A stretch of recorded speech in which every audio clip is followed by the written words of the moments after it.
This is 92.7 Big FM. नमस्कार करता हूं मैं आप सबको, स्वागत करता हूं इस प्रोग्राम में जिसका नाम है सुहाना सफर विद अनु कपूर। मेहरबान दोस्तों, बहुत समय हो चुका है सफर पर हमको साथ चलते चलते। इस लंबे सफर में फिल्मी दुनिया की बहुत सारी कहानियां, दास्तानें, कुछ अनोखे गीत आपने इस कार्यक्रम में सुने। इस कार्यक्रम के माध्यम से ही बहुत से लोगों को पता चला कि राज कपूर के शम्मी कपूर और शशि कपूर के अलावा भी दो और भाई थे। इस कार्यक्रम में ही आपको पता चला कि मीना कुमारी का क्या पारिवारिक रिश्ता था गुरुदेव रविंद्रनाथ टैगोर के साथ। ऐसी न जाने कितनी नई और अनसुनी दास्तानें आपने इसी सुहाना सफर विद अनु कपूर में सुनी। आज भी 92.7 बिग एफएम के सुहाने सफर में कुछ नई कहानियां लेकर आपके बीच प्रस्तुत हूं। आज जो कहानियां हैं वो इस तरह हैं। प्रथम कथा विनोद खन्ना और उनकी पत्नी गीतांजलि की। वो क्या परिस्थितियां हो गईं कि गीतांजलि ने विनोद खन्ना से अलग होने का फैसला कर लिया। दोनों के संबंध विच्छेद की एक कहानी आज। दूसरी कहानी जया भादुड़ी और अमिताभ बच्चन की। जब प्रेम हुआ तो जया स्टार, अमिताभ स्ट्रगलर। क्या क्या कहा लोगों ने स्टार से स्ट्रगलर प्रेमी के बारे में। और फिर दिल ने फिर याद किया। आज दिल याद करेगा गीतकार गुलशन बावरा को। चौथी कहानी संजीव कुमार और अंजू महेंद्रू की। रक्षाबंधन के दिन अंजू महेंद्रू भाग गई संजीव कुमार के नोटों की गड्डी लेकर। कहानी सुनाऊंगा आज। एक और कहानी होगी देवानंद और सुरैया की। एक दूसरे से दोनों प्रेम करते थे, हमें पता है, लेकिन प्रेममय होकर एक दूसरे को किस संबोधन से बुलाया करते थे ये बताऊंगा आज की महफिल में। और श्रोता का प्रश्न भी। तो चलिए शुरुआत करते हैं। Welcome back to 92.7 Big FM. फिल्मों में आने के कुछ समय बाद ही विनोद खन्ना ने अपने कॉलेज की सहपाठी गीतांजलि से विवाह कर लिया। विवाह के बाद दो पुत्र हुए, राहुल और अक्षय। जीवन में सब कुछ ठीक और अच्छा चल रहा था, तभी विनोद खन्ना का झुकाव आध्यात्म की तरफ हो गया। और कालांतर में यह झुकाव इतना बढ़ गया कि विनोद खन्ना गृहस्थ जीवन त्याग कर अपने गुरु रजनीश के साथ रहने ओरेगन अमेरिका के रजनीशपुरम चले गए। उनका यह निर्णय पत्नी गीतांजलि के लिए बहुत ही चौंकाने वाला था। गीतांजलि को समझ नहीं आ रहा था कि अचानक उनके जीवन में यह सैलाब कहां से आ गया है। हालांकि रजनीशपुरम आश्रम में रहते हुए भी विनोद खन्ना अपने परिवार और बच्चों के संपर्क में थे और परिवार की हर तरह की आर्थिक जिम्मेदारी का निर्वाह भी कर रहे थे। लेकिन फिर भी विनोद खन्ना का अचानक यूं चले जाना परिवार के लिए किसी संकट से कम नहीं था। बच्चों को भी न जाने कितनी बातें बाहर वालों से सुननी पड़ रही थी। तुम्हारा बाप अपने गुरु के साथ भाग गया, वो साधु हो गया, सन्यासी हो गया, अब वो लौटकर कभी नहीं आएगा। बच्चों को तो गीतांजलि किसी तरह बहला लेती, लेकिन खुद को बहलाना बहुत मुश्किल था। और सबसे बड़ी बात थी भविष्य की अनिश्चितता। उन्हें पता ही नहीं था कि जिस आदमी की गृहस्थी वो बचाने की कोशिश कर रही हैं, वो कभी इस गृहस्थ जीवन में वापस आएगा कि नहीं आएगा। समय बीता जा रहा था, लेकिन प्रश्न वहीं के वहीं खड़े थे। कुछ सालों के बाद विनोद खन्ना ने वापस लौटने का फैसला किया। विनोद खन्ना भारत आ गए, लेकिन तब तक उनकी गृहस्थी में कुछ बचा नहीं था। गीतांजलि उनसे अलग होने का फैसला कर चुकी थी। विनोद खन्ना के सामने अब उनका परिवार नहीं, बल्कि तलाक की औपचारिकताएं बची थीं जिन्हें पूरा करना था। 1985 में गीतांजलि और विनोद खन्ना का तलाक हो गया और 14 साल की ये शादी टूट गई। जया भादुड़ी और अमिताभ बच्चन के प्रेम को देखकर जया के दोस्तों ने, रिश्तेदारों ने अमिताभ के बारे में न जाने क्या क्या कहा। लेकिन कैसे किया जया भादुड़ी ने दुनिया की इन बातों का सामना, बताऊंगा एक छोटे से ब्रेक के बाद। आप सुनते रहिए 92.7 बिग एफएम पर Suhana Safar with Anu Kapoor. 92.7 Big FM पर आप सुन रहे हैं Suhana Safar golden mics RJ of the year Anu Kapoor के साथ। स्वागत है आपका 92.7 बिग एफएम पर इस शो में जिसका नाम है सुहाना सफर विद अनु कपूर। बात तब की है जब जया भादुड़ी स्टार थीं और अमिताभ बच्चन स्ट्रगलर। दोनों को हो गया प्रेम। जब प्रेम का लोगों को पता चला तब जया भादुड़ी के शुभचिंतकों ने उनसे ये कहना शुरू कर दिया कि देखो, अमिताभ बच्चन से दूरियां बना लो, नहीं तो तुम्हारे करियर में भी ग्रहण लग जाएगा। कारण ये थे कि अमिताभ बच्चन ने तब तक जितनी फिल्मों में काम किया था उसमें से कोई भी चली नहीं थी। बहुत सारे लोग उन्हें एक अशुभ लक्षण मानने लगे थे। और दूसरी तरफ गुड्डी करने के बाद जया भादुड़ी एक स्टार बन चुकी थी। लोग जया भादुड़ी को यहां तक कहने लगे थे कि कहीं अमिताभ का दुर्भाग्य उनके भाग्य को बर्बाद न कर दे। जया भादुड़ी अपने एक इंटरव्यू में उस समय को याद करते हुए कहती हैं कि वो वक्त दोनों के लिए बहुत मुश्किल भरा रहा। दुनिया अमिताभ के बारे में बहुत कुछ कह रही थी, लेकिन उन्हें अमिताभ की प्रतिभा पर पूरा विश्वास था। ये वो समय था जब वो अपने हृदय के सिवा किसी और की बात नहीं सुना करती थी। वो मानती थी, उन्हें विश्वास था कि अमिताभ बच्चन एक दिन सफल होंगे। उन्होंने जमाने की बातों को नकारते हुए भी अमिताभ का साथ नहीं छोड़ा। और फिर वो दिन आया जब जंजीर रिलीज हुई और दुनिया ने उसी अमिताभ की सफलता देखी जिसे अब तक वो अशुभ लक्षण मानते थे। इस सफलता ने सारे लोगों के मुंह पर ताला लगा दिया। इसके बाद दोनों परिणय सूत्र में बंध गए और तब से लेकर आज तक अमिताभ बच्चन और जया बच्चन की ये जुगल जोड़ी बनी हुई है। और हम प्रार्थना करते हैं कि दोनों जब तक रहें, सुखी रहें, स्वस्थ रहें, साथ साथ रहें। पेश खिदमत है दिल ने फिर याद किया। आज हम याद करेंगे गीतकार, नगमा निगार श्री गुलशन बावरा को। आप सुनते रहिए 92.7 बिग एफएम पर Suhana Safar with Anu Kapoor. 92.7 Big FM पर आप सुन रहे हैं Suhana Safar golden mics RJ of the year.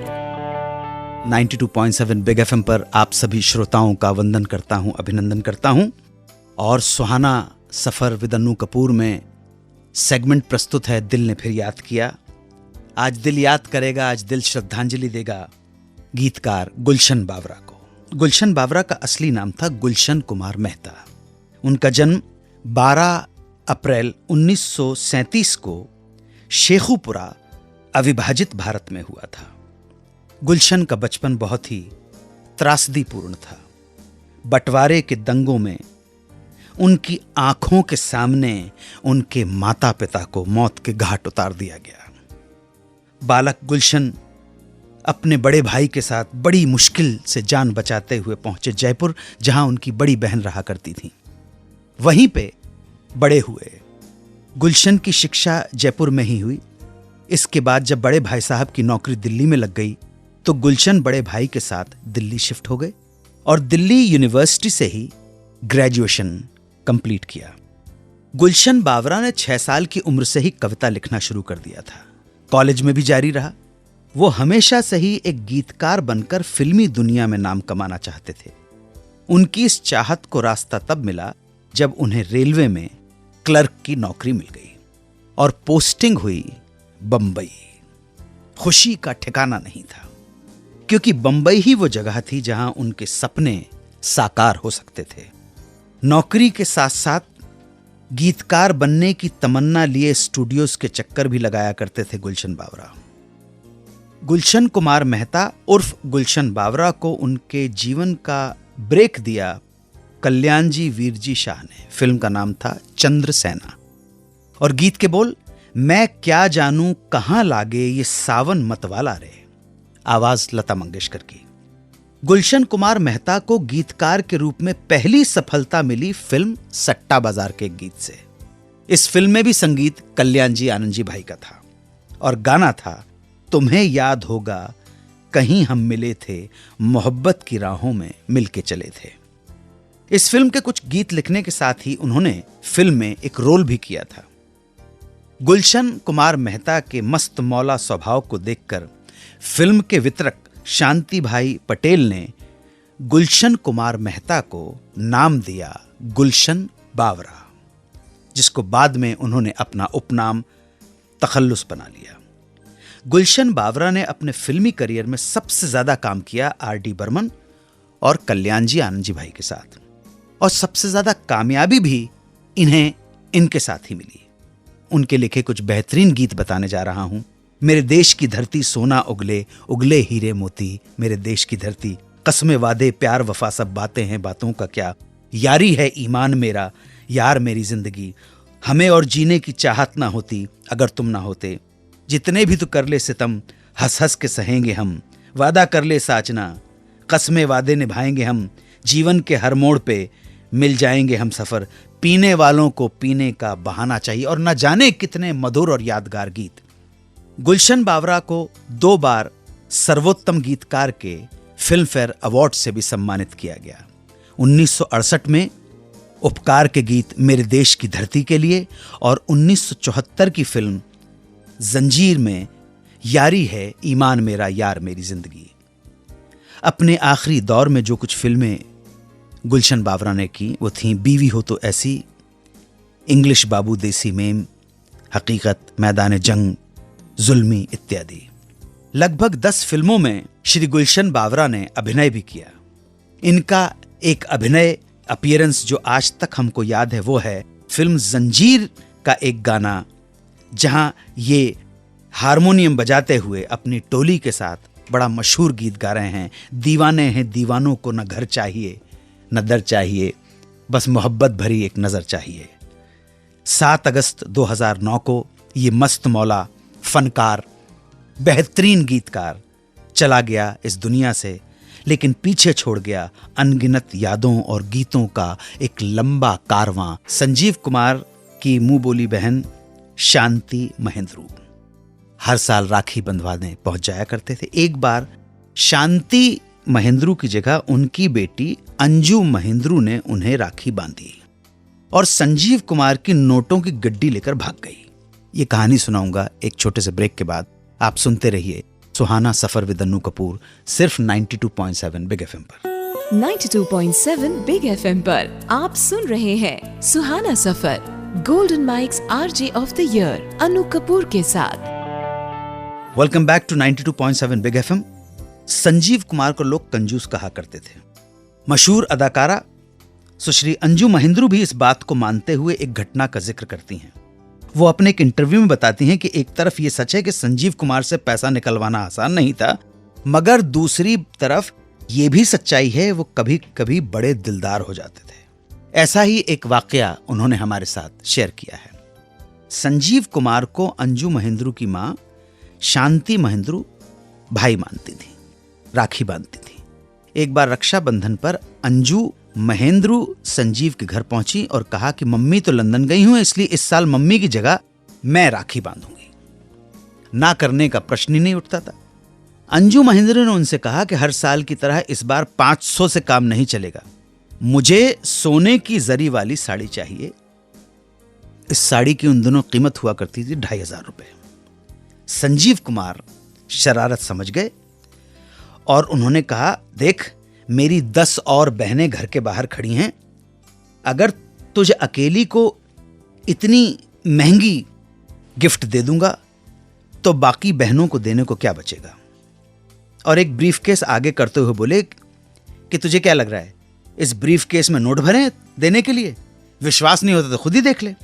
Sanjeev Kumar को लगा कि शायद अंजू मान जाएगी, लेकिन हुआ उल्टा।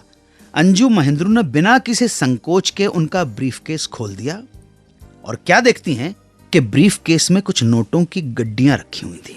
अंजू महेंद्रू ने उसमें से एक गड्डी निकाली और वहां से भागी। संजीव कुमार भी पीछे पीछे भागे गड्डी लेने के लिए। पूरे घर में चूहे बिल्ली का खेल शुरू हो गया। अंजू हाथ नहीं आ रही थी।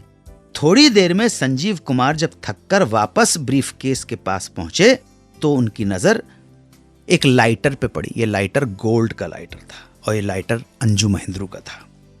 अब खुश होने की बारी संजीव कुमार की थी। उन्होंने लाइटर को उठा लिया ये लाइटर भी बहुत महंगा था। संजीव कुमार ने लाइटर को दिखाते हुए अंजू से कहा, अब बताओ लाइटर चाहिए या वो गड्डी? मजबूरी में अंजू वहां आई और संजीव को वो गड्डी वापस करके अपना लाइटर ले लिया। अंजू सोच रही थी कि संजीव कुमार से एक अच्छा गिफ्ट लेने का मौका हाथ से निकल गया, मगर तभी संजीव कुमार ने वापस वो गड्डी अंजू के हाथ में रख दी और बोले, ये भी ले, ये भी तेरा है, इस पैसे से अपने पसंद की सोने की जरी वाली साड़ी खरीद लेना और ये लाइटर भी ले। तो इस तरह से हरी भाई जरी वाला, जिन्हें दुनिया कंजूस समझा करती थी, उनसे मिली अंजू महेंद्रू को सोने की जरी वाली साड़ी। अंजू बताती हैं कि वो रक्षाबंधन उनके लिए यादगार रक्षाबंधन। देवानंद और सुरैया प्यार से एक दूसरे को किस नाम से पुकारते थे, बताऊंगा इस ब्रेक के बाद। आप सुनते रहिए 92.7 बिग एफएम पर Suhana Safar with Annu Kapoor. 92.7 Big FM पर आप सुन रहे हैं Suhana Safar, golden mics RJ of the year Annu Kapoor के साथ। Welcome back to 92.7 Big FM. Devanand और सुरैया के प्रेम संबंधों के बारे में आप भी जानते हैं और हमने भी अपने पिछले एपिसोड्स में उनके बारे में बहुत बातें की हैं, बहुत कुछ बताया है।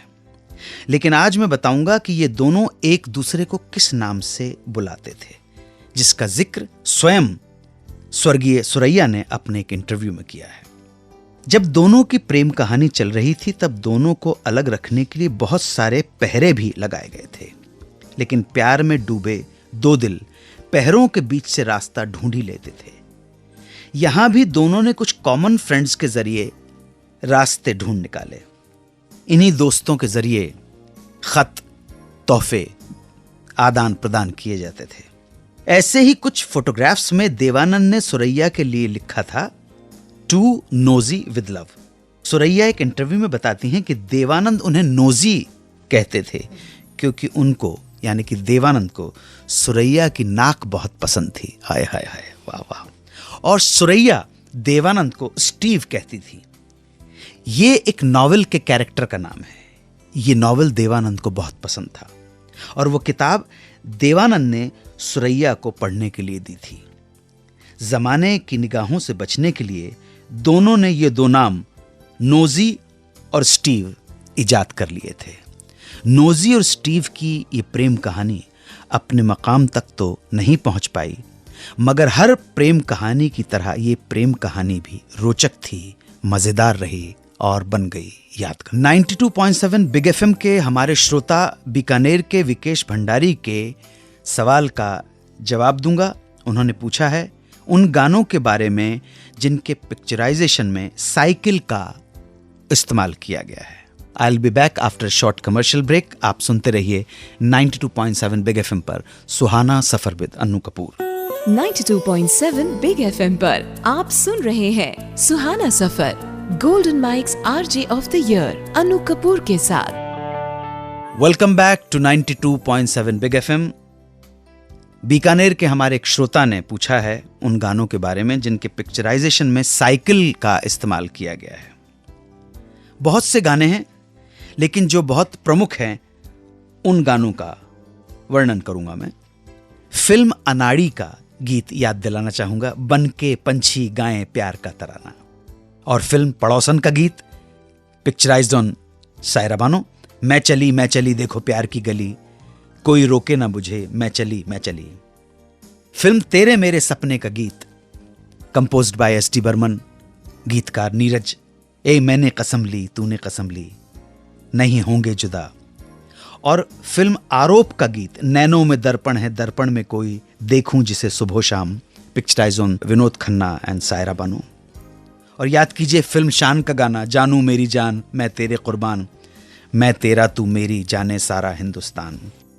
और भी कुछ गीत याद आ रहे हैं, कैसे भीगे भीगे प्यारे हैं नजारे, फिल्म अपना घर। और फिर जॉनी वॉकर साहब के ऊपर पिक्चराइज्ड वो मज़ाहिया गीत, सुनो सुनो मिस चैटर्जी मेरे दिल का मैटर जी, फिल्म बहारें फिर भी आएंगी। अदालत का एक गीत, जब दिल हंसी दिल हो जवान, क्यों ना मनाए पिकनिक। एक और फिल्म याद आ रही है, बेवकूफ। गीत के बोल हैं, माइकल है तो साइकिल है, माइकल जो नहीं साइकिल भी नहीं। तो ये कुछ गीत याद आ रहे थे जो साइकिल के ऊपर पिक्चराइज्ड हुए हैं। आज के लिए इतना ही। मुझे उम्मीद है कि आपको हमारा शो पसंद आया। बहुत आभारी हूं, आप हमारे प्रोग्राम को इतना चाहते हैं, मान देते हैं, प्रेम करते हैं। पूरी कोशिश करूंगा कि आपकी उम्मीदों पर खरा उतरूं, आपका दिल सदैव प्रसन्न कर सकूं। चलता हूं, दुआओं में याद रखिएगा। जय हिंद, वंदे मातरम। 92.7 बिग FM पर आप सुन रहे हैं Suhana Safar, golden mics RJ of the year Anu Kapoor के साथ।